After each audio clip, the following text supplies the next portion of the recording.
Hello everyone. So I wanted to give you an introductory video for today, or this week's lecture.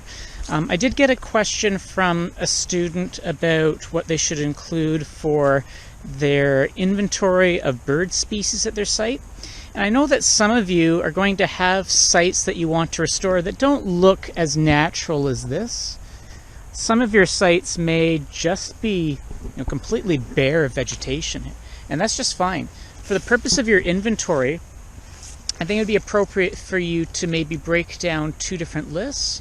One would be a list of birds at your site, and that would include the birds at the footprint of the site itself and any neighboring trees or hedgerows. If your site has very little going on, it may be as small a list as robins and house sparrows, and that's fine. You might then want to add a second list to your inventory that includes things like birds that you would expect to see after the restoration. And that list might be birds that you take from your reference site. So if you have a reference site that you are planning to make your site look like, you can include some of those birds in it as well. So it would have two different headings. One would be birds at site, and the other one would be targeted birds or birds at reference site, and then have a subtitle that says these are birds that we're hoping to attract after the restoration. So right now I'm at Parkwoods Hospital, which is a site that is neighboring Westminster Ponds. And I'm going to show you a couple of sites at Westminster Ponds that are kind of appropriate for this week's lecture on a master plan.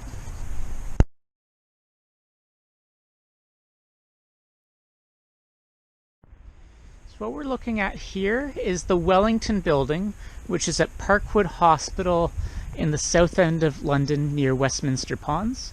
And you can see that this current building doesn't look very good, but the foundations are in good shape, and engineers have said that this is a good site that could be used for a variety of purposes. 2 years ago, this site was purchased from the London Health Sciences Centre by a variety of conservation groups for $10.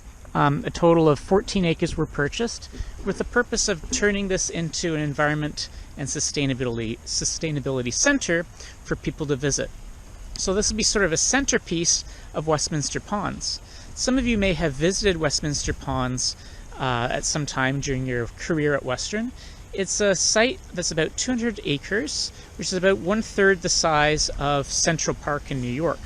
So it's kind of seen as a centerpiece or a jewel in London's forest city attitude. And having a environment and sustainability center like this would be a really nice feather in the cap for the city. So currently there are a couple of groups hoping to raise $6 million to restore this and 3 other buildings at the site to turn it into a nice center for talking to people about sustainability issues. Some of the other sites, other buildings at the site are currently housing the headquarters of Reforest London or the Talbot Land Trust, Thames Talbot Land Trust. So this is a site that is already well used, and the reason that London Health Sciences Centre decided they could get rid of this site was that they had done a master plan. They did a master plan that told them they had more land than they needed. So they were prepared to give up some of these lands. They made it publicly available. There are a few groups that were interested in buying it, including developers. But the hospital board decided that the best use, the one that they wanted to support, was to sell it to a sustainability group. And so now it's going to remain green, and it will be used for the purpose of educating the public about sustainability issues. So when we're thinking about the master plan in this week's lecture, one of the things that we have to think about is how do we want these lands used?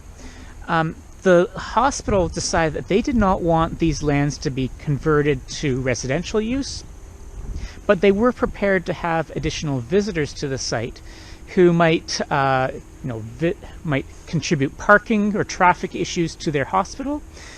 But there are also some benefits to this. People make better use of the green space. Parkwood Hospital has a history of being used for rehabilitation and for mental health, and they see the green space as being consistent with their goals. So that was the purpose of the master plan from London Health Sciences Centre. I'm going to visit another site within Westminster Ponds to show you how this site is already being used and how something like this might change the overall use of the site. And when we're thinking about a master plan, we're really thinking about general issues. How do we want the site to be used?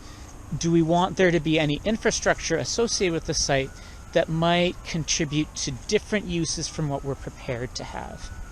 So these are some things you might think about for your own site during the restoration process.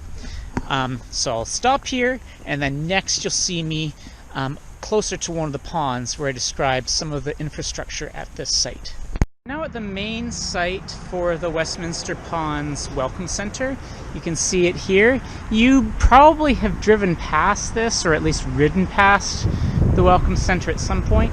Wellington Road is right there. It's a high trafficked area. But in this little section of video, I'm going to walk through the site so you can see some of the infrastructure at the site. You can see how the lands are used here. So I'm going to turn the camera around so that it's sort of like a POV shot, and you can see everything that's going on at the site. You can see parking. This video might be quick, and I'm not going to say something throughout the whole thing, so you can maybe watch on fast forward if you want.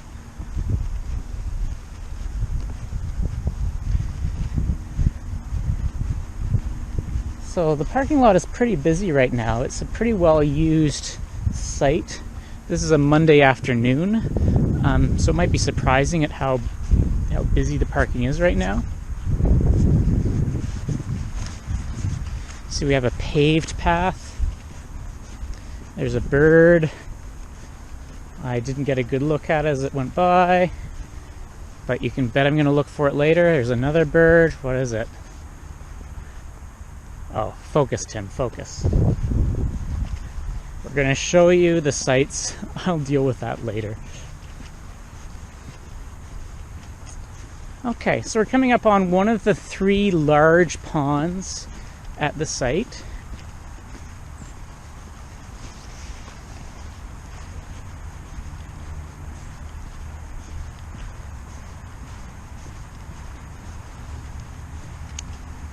So you can see that because they've decided to pave this path, it's a lot more accessible for people in, say, wheelchairs than a site that isn't paved would be. And this leads from the parking lot down to this nice little boardwalk and observation post.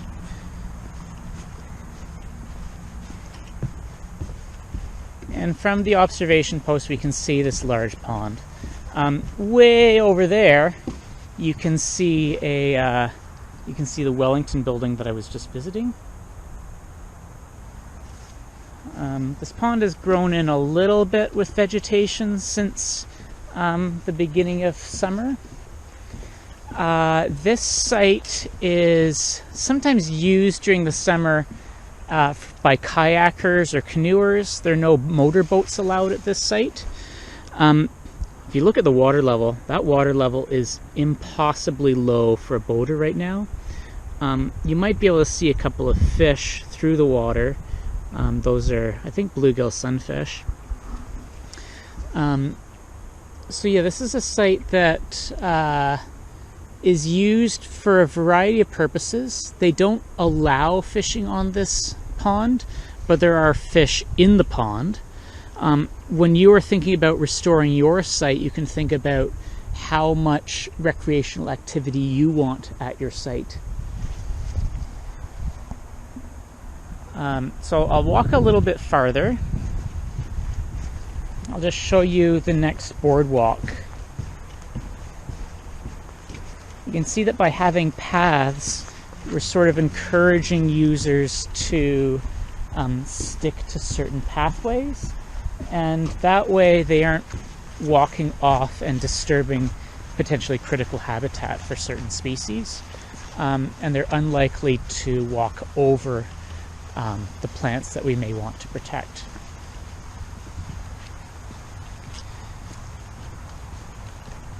You might be able to hear the traffic in the background.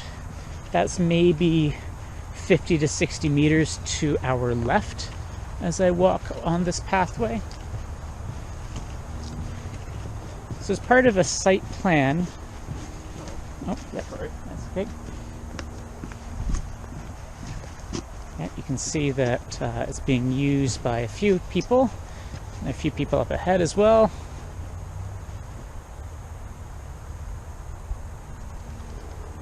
So yeah, there's traffic off to the left, but we're sort of in a nice slice of paradise off in a part of the city where we can imagine we're not part of it. So it's a rather inviting site. And think about how much you would want to do with restoration for your site. You can see this would be a major project to turn it into something as nice as this. A lot of sites that are just starting out. You can see up ahead there are birders with large cameras. I didn't bring any camera today aside from the one I'm holding, so I'm not going to impress anyone with my electronics. Off to the left we have wetlands with cattails. So we have a variety of habitat here. Before I get any closer to the birders, I'm going to shut off the video. So I think, where I'm hoping that because of this video you now have a sense of what goes on at a restoration site, what you might want to think about with the master plan. How much do you want it used? Because that will affect how many people are there and how successful certain parts of your restoration will be. So good luck with that. Enjoy the rest of the lecture.